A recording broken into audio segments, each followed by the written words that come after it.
তাহলে আপনি নিন। এই ক্ষেত্রে পক্ষাঘাতগ্রস্ত হাতটি প্রথমে এবং ধীরে ধীরে এটি পড়ান।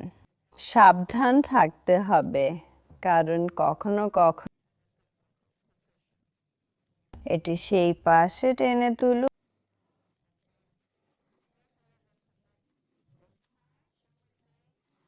এটি টেনে তুলুন এবং নিশ্চিত করুন